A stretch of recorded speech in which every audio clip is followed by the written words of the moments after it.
Saudações esmeraldinas. Olha, é muito estranho quando a gente atinge um certo grau de maturidade, sei lá, de experiência e começa a analisar futebol, a comentar, tentar ver umas nuances, tentar passar algo além do torcedor.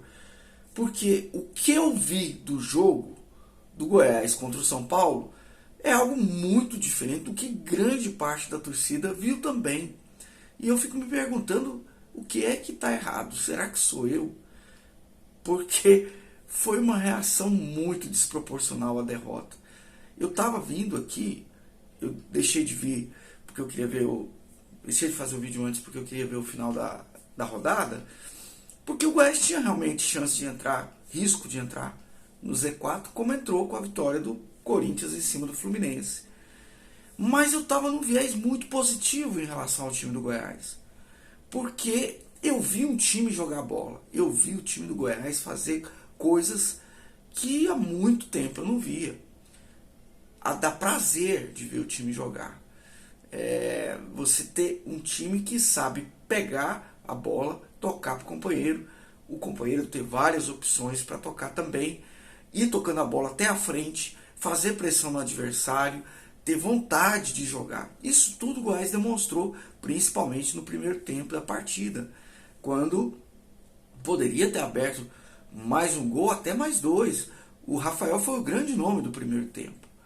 Mas eu quero falar para vocês de uma coisa que me veio na cabeça que remete ao automobilismo, ao Ayrton Senna, em relação a esse jogo do Goiás.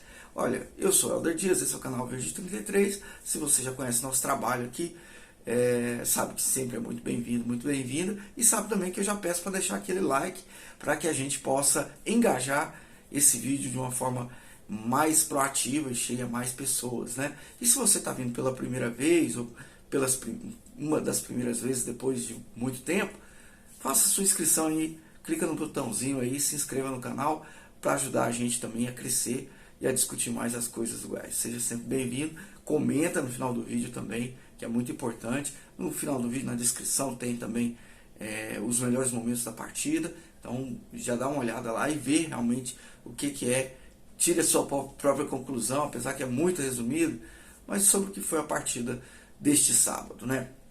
Enfim, o que eu queria falar em relação a uma comparação que eu vi, possível analogia com as corridas do Ayrton Senna, com a Lotus preta ainda, quando o Senna estava começando a carreira.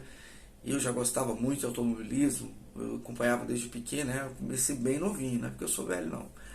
Mas eu vi o Piquet ganhar os títulos, depois o Senna crescendo e como uma grande promessa que ele realmente mostrou que era, né? Mais do que uma promessa, uma realidade. E logo no segundo ano, quando ele teve um carro melhor, quase no primeiro ele ganhou a corrida com a Toleman, né, lá em Mônaco, e depois no segundo ano já ganhou duas, com um carro que era competitivo, mais inferior aos demais. Então o Senna, sempre com muito talento, se posicionava bem, largava bem, e aí, decorrer da corrida, era um sacrifício.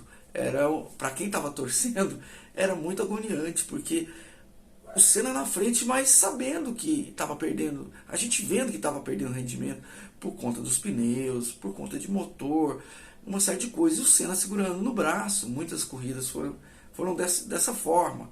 Era um grande piloto e o carro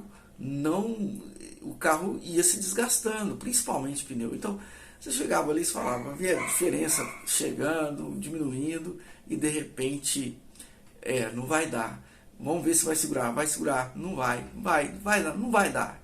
E a maioria das vezes não dava, realmente, porque tinha McLaren, tinha Williams e outros carrões aí. Quem é da época vai lembrar. Mas enfim, olha, não vou parar de gravar o vídeo por conta dos cachorros, me desculpa, né? Enfim, o que eu queria falar sobre isso? É lógico, não estou comparando o Goiás com a Ayrton Senna, estou comparando sim o Goiás ao desempenho da Lotus, que é um carro que era de mediano para bom, sempre largava ali entre os 10 primeiros do grid, e que com o talento do Senna, com aquela habilidade, se mantinha ali na frente, muitas vezes até liderando.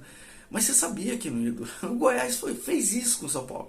À medida que o time foi se desgastando, à medida que surgiam as substituições, né, obrigatórias por conta do desgaste físico dos jogadores, ou aquela do Sander, que eu achei um absurdo ele não ter saído aquela hora, apesar do talento que ele é, apesar da vontade que ele estava, mas um protocolo de concussão não pode ser desobedecido, né? Falhou ali a equipe de arbitragem, a equipe médica, e se acontece alguma coisa com o jogador, imagina a repercussão que isso não ia ter na imprensa brasileira e até internacional.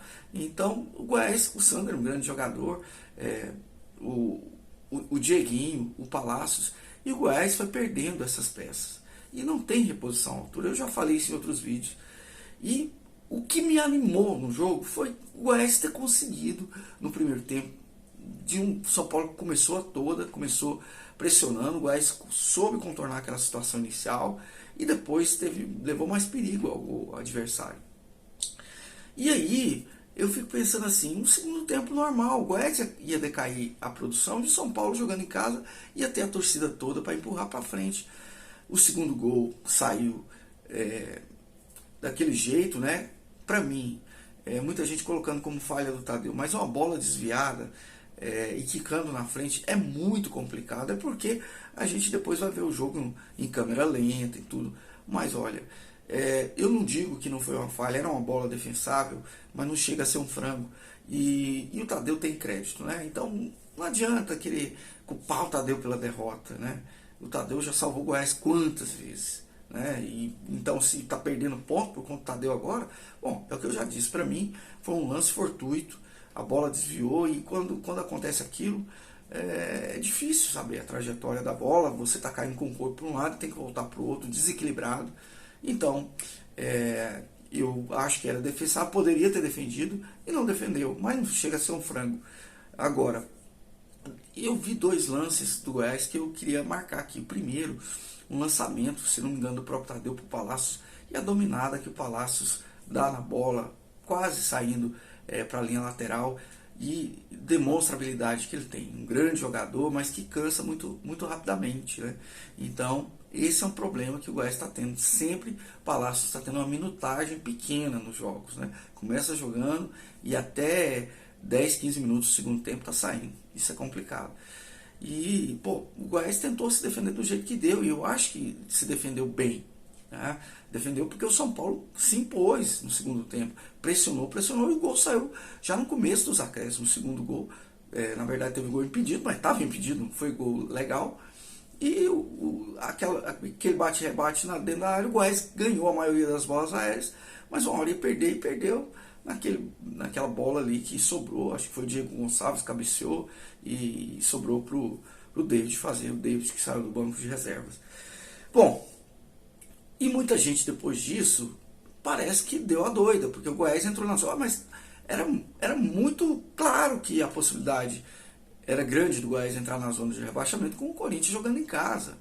Então, mas entrou no Z4, agora não sai mais porque perdeu ponto contra o Bahia, perdeu ponto contra o São Paulo, contra o Inter, contra o Flamengo. Ué, mas espera aí, nós estamos falando de Inter no Beira-Rio, de Bahia na Fonte Nova, de Flamengo em qualquer lugar que fosse, apesar do time ainda ser um arremedo que já foi, mas é um time que tem grandes estrelas, não tem como negar, né?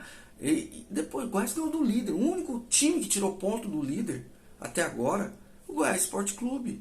Então, assim, o que eu vejo do time jogar me dá tranquilidade para dizer, esse time, se jogar desse jeito e tiver mais minutagem com os titulares, se os reservas melhorarem, quando entrar, não deixar o nível cair, o Goiás não vai passar sufoco, para ser com dificuldade para questão de rebaixamento. É um time que o conjunto é melhor do que o do ano passado. O time do ano passado, ele se retraía lá e jogava por uma bola. O Goiás não, o Goiás hoje propõe o jogo. E é isso que o torcedor do Goiás tinha que valorizar, porque é um treinador que está colocando o time para jogar como o Goiás jogava lá atrás. Não tem a mesma qualidade, mas quando tiver mais peças, eu creio que a coisa vai melhorar. E vai ter a janela agora de meio de ano, que eu espero que melhore o time. Então não vejo muito essa... Virou um pânico geral, porque o Goiás entrou na zona de rebaixamento. E vocês sabem, o tanto que eu sou crítico aqui, a questão da diretoria e tudo. Mas agora o torcedor está defendendo as derrotas, está dizendo que é normal perder. Olha, O Goiás é o único time desses candidatos ao rebaixamento, Cuiabá, Curitiba, Bahia, o América Mineiro, é o único que enfrentou os 3 primeiros colocados do brasileiro. Olha só, Botafogo, São Paulo e Palmeiras, e também o Flamengo. Quem fez isso, numa tabela até pior que a do Goiás, foi o Corinthians, que também, além desses 4, pegou o Atlético Mineiro. Então o Corinthians não é para estar onde está. O Corinthians pegou adversários difíceis. E o Goiás também pegou. Então, agora, mas vai perder ponto pro Cuiabá, vai perder ponto para time pequeno aqui na Serrinha. Vai perder, de vez em quando vai perder ponto, porque o Goiás ganha ponto fora. O campeonato, um campeonato de futebol é isso.